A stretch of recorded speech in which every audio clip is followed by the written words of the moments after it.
Hey, welcome to another Fetta Facts. I'm Jerry Fetta. So I want to give you guys today basically the concept of how do you take your house and turn it into your own bank, right? So I'm going to show you how if you own a home, you can pay off your house in 5 to 7 years, okay? Be done with the mortgage, be done with the housing payment, and also then turn your house into your own bank so that you can invest for passive income. The average American right now has a 30-year mortgage, right? And that's if you own a house. Obviously, if you're renting, this doesn't apply, right? But even if you're renting, I want to talk to you today about how do you as a homeowner eliminate your housing payment altogether and turn your house into your own bank and create a source of passive income without having tenants, without doing anything special, right? And then if you don't own a home, I want to show you how you can make home ownership potentially a good idea without having most of the reasons, the average realtor or mortgage broker is going to tell you. It's actually a bit different, right? It's not, get a house because you're going to save money on a mortgage or because it's cheaper than renting. It's actually a wealth building tool, right? And it might not be the reason you think. So the concept I want to share with you today is called a first position home equity line of credit. We just call it replace your mortgage, right? Anytime we've got a really long name like this, we talk about the sacred account. It's, high early cash value, dividend paying whole life insurance. This is a first position home equity line of credit. We just call this replace your mortgage, right? So let's start with those that own a home. Hey, what's up? Jerry here. I just wanted to give you another reminder. Grab my book, Blueprint to Financial Freedom. It's going to be one of the best books you have ever read on finance. I can promise you that. You're going to love it. It's also a free offer. So if you go to jerryfetta.com/B2F promo, you can get that now. So if you own a home, you have a conventional mortgage, most likely, meaning you're going to pay every single month for the next 15 or the next 30 years, right? On a 30-year mortgage, basically by about the halfway point of the mortgage, you've paid for the house, all the way over in interest. By the time you're done and you've actually paid the house off, you already paid for another one for the bank. Okay, if you look at the total interest paid over the life of your mortgage, you essentially paid for the house twice. Not only that, but the idea that we hear is, okay, well, your house is one of your greatest wealth building assets. Okay, show me how that impacts an individual's life in reality. Sure, you might have equity, but do you see anything from that? Okay, how does that help you other than having a number on a statement that you can point to and tell someone, I own that, right? Does that pay for you to travel? Does that give you passive income? Does that somehow, make you wealthier? No, it's literally just a number on a piece of paper. Right. So this idea that we buy a house because, we have ownership and we get equity really is antiquated. And it hasn't really ever been true, at least since the 1930s. And the reason I isolate the 1930s is in the 1930s, the conventional mortgage was invented by the banking system and made popular. So the Great Depression happened, right? Banks all had what's called a bank run. If you look at Silicon Valley Bank, First Republic Bank, Signature Bank, that's the same thing that's happening now. People go and they pull all their deposits out of the bank, or they try to, and the bank doesn't have the deposits. The bank goes under and essentially everyone loses their money and or the bank gets bailed out, right? So this was happening in the 1930s. Now, prior to this, banks used a simple interest line of credit, not a mortgage. Okay, simple interest line of credit. What does this mean? This means that you have a line of credit against your house. You put money into it, right, to pay the mortgage down. And this case is not a mortgage, it's a simple interest line of credit, but you get what I mean. And then you can pull the money right back out again. It's a two-way loan. You can put money in, you can pull money out, okay? One aspect of this is very similar to a credit card, right? So nothing else of this is similar to a credit card. I don't want you to confuse this with a credit card, but if you have a credit card balance and you pay down the card, you can borrow again, right? You can pull the money back out. You can use it for purchases again. So that's called a two-way loan. You put money in, you pull money out. That's a line of credit.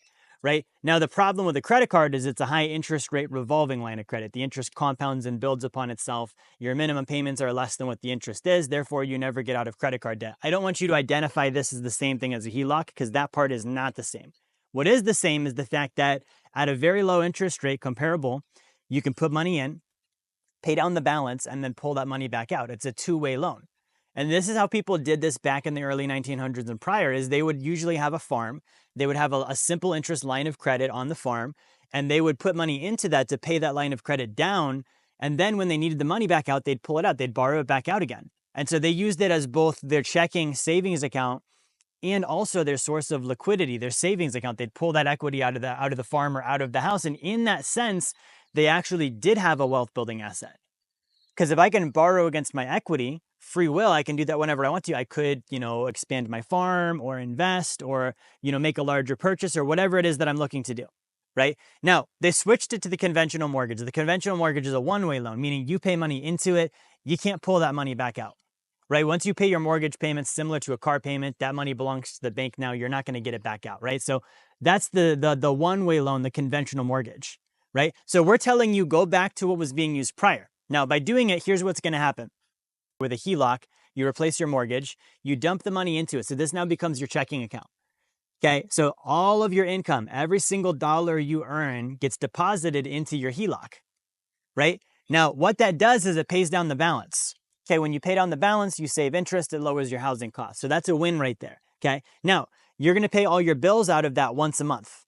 Okay, so you pay your bills, you leave the savings in there, right? So you're gonna leave the savings in there, it's gonna keep your line of credit paid down, and every month you're gonna do that. You're gonna continue depositing 100% of your income into that HELOC, and that's going to pay their loan down rapidly. And so when you run projections on this, if you've got good positive cash flow in your budget, you could pay your house off in 5 to 7 years.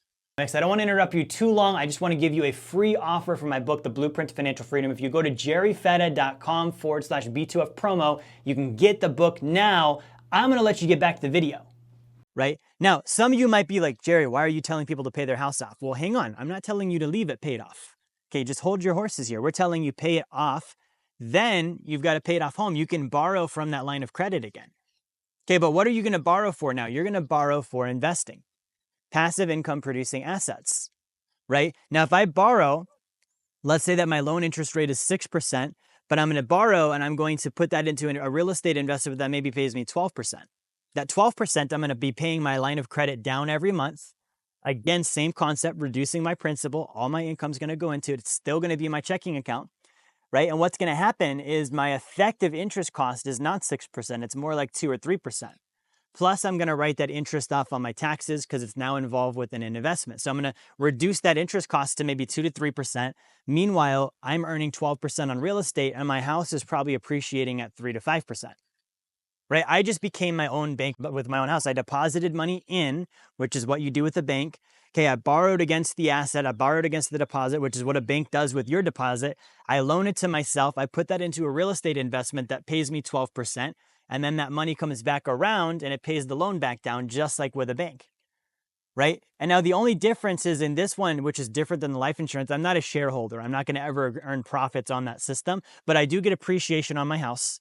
I do get the spread, the difference between the real estate income and the interest cost on the loan, right? Now, real quick, let's say you don't own a house.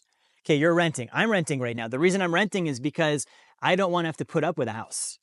Okay, do you know the first thing people do when they buy a house? Projects. Let's fix the kitchen. Let's paint the walls. Let's do this. Let's do that. And they go from extroverted production to introverted consumption, which is disguised as production. Fixing your kitchen is consumption. That's a you thing, not a them thing. So anytime you're spending your time on a you thing, you're not going to make money from it, right? You need to spend your time on a them thing. So I rent right now, but when I am ready to buy a house, which is going to be when the numbers make sense and I can fully outsource every aspect of it. I'm not going to lift a finger or touch a thing. I'm not mowing the lawn. I'm not painting the walls. I'm not fixing the kitchen, right? That's the point I would buy a house. Now, I would buy a house with a home equity line of credit. Okay, I'd put 10% down. I would then use the home equity line of credit instead of a mortgage, and I would turn that into my checking account just like we discussed today.